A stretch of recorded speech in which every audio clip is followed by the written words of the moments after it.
I think I spent the last 40 or so minutes of this movie crying. Just constantly like tears streaming down my face. They had me crying in the dark because it was gut punch after gut punch. So we meet up with Riley. She's 13 years old. At a hockey game, she impresses a high school hockey coach. Her and her two best friends, Bree and Grace, impress the coach. And so they all three get invited to a 3-day hockey camp that's going to be filled with high schoolers. Riley is excited about this. The night before she leaves for the camp, puberty starts. And with puberty comes these brand new emotions that literally burst their way. Well, puberty burst their way into the control room of her emotions. The new emotions are ennui, embarrassment, envy, and the almighty anxiety. On the way to the camp, Riley finds out that her two friends will be starting a different high school from her. So she's going to start the jungle that is high school all by herself. With this catalyst, she then becomes hyper focused on making the high school team, like impressing the coach, impressing her hero, Val, who's a high schooler, impressing the other high schoolers. And as the story evolves, Riley devolves as anxiety takes over the control room and takes over Riley. And she just starts making erratic decision after erratic decision until it all culminates.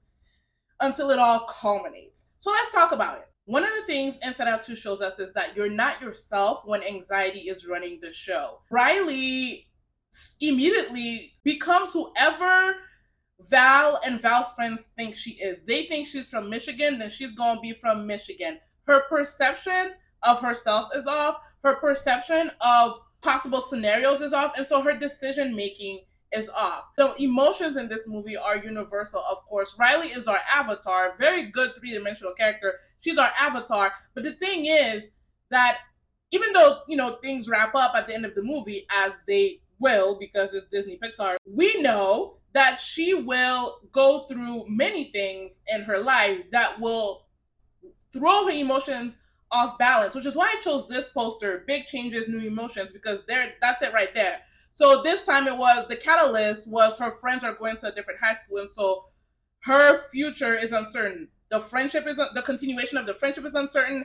How it's gonna be in high school is uncertain for her, making the team. But then after that, it's gonna be graduating high school. It's gonna be, getting her first job, getting fired from her first job for the first time, or leaving her first job after she gets comfortable there. It's going to be, applying for college, being accepted, starting college, divorce, marriage, kids, if she has them. It's going to be so many things, buying her first car, moving to different states. It's going to be so many things that will continuously threaten to basically throw her emotions out of whack and definitely have anxiety take over. Another beautiful thing is that Riley, in her anxious state, is so sure that these girls, Val and friends, care about whether or not she's cool. Riley's distorted perception, thanks to her high anxiety, has her thinking like Val gives a crap what kind of band she likes.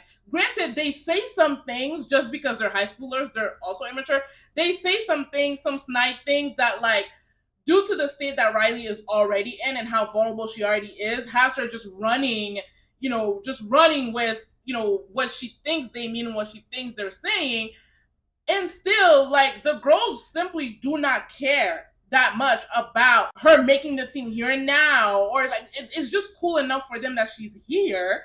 But Riley is making a bigger deal of what they think of her. She admires them, and then her anxiety has them distort the admiration and place them on this pedestal, and she has to be whoever she needs to be to impress them. Riley's mantra goes from "I am a good person" to "if I take this action, then I will get this positive consequence." And there are so many. So her first mantra is not relied on anything. It's not based on anything happening or anyone perceiving her any type of way. I am a good person. Then once anxiety throws that out the window or up the chute, is then if I do this, if I join the hockey team, if I make it, then I will have friends in high school. And there's so many holes in that kind of self-belief and reliance, because all of that is external. There are so many holes, and in those holes, anxiety takes root. Anxiety then cast so many negative scenarios that could happen. I also love the characterization of, or the explanation of anxiety as like anxiety taking over imagination and making it run wild, using your imagination for the worst. One of the moments that stands out to me in the movie is when things are about to like come to a head for Riley. When she's on the skating rink at the whatever it's called, the tryouts or whatever, and she is scoring. Like she's doing it. Her goal has morphed, driven by anxiety. She's making questionable decisions. And anxiety's whole thing is that if I do this, then things will work out. Things are not working out, but anxiety is ignoring those realities because there's always something worse that could be happening. There's always something better that could happen. Anxiety, like left unchecked. So Riley is like devolving, right? She's falling apart at the seams, but she is performing well. At the base level, she's performing well because she is scoring, right? So she is achieving the goal that she had, which is now to beat Val's score. She needs to score 3 points, and she's doing it. And from the outside, she looks like a passionate player, right? She's body checking her own teammates. She looks like a passionate player, but in the inside, what's driving her is I'm not good enough. And that reveal of what all of those experiences coalesced into, the belief that she is not good enough, was a twist for me. And I had a moment like, is this fucking play about me? Like it caught me off guard, but it was also so perfect and so poignant.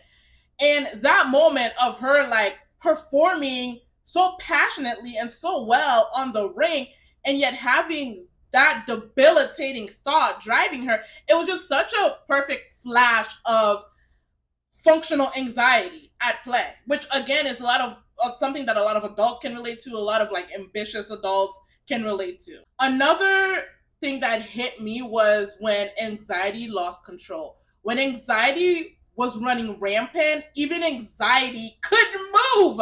Anxiety was frozen in place, and when Joy broke through and was looking at her, and the girl was just, that little cartoon was just frozen, arms like rigor mortis on the controls, and like the tear welled up in her eyes. And the movie does such a great job, just like in the first one, of like saying like there are no bad emotions.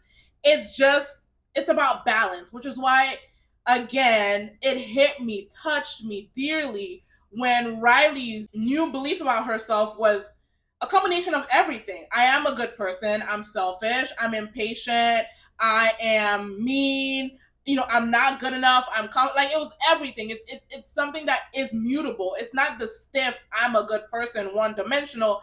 It's everything all at once. And we know it's not always going to be like that, but if she can come back to this, she will be fine. I love that we had some relatability between anxiety and Joy, because Joy also was trying to have things her way by banishing anything that is bad, any bad memory, banishing it to the back of Riley's mind. But it's like, no, she needs all of this to be a complete person.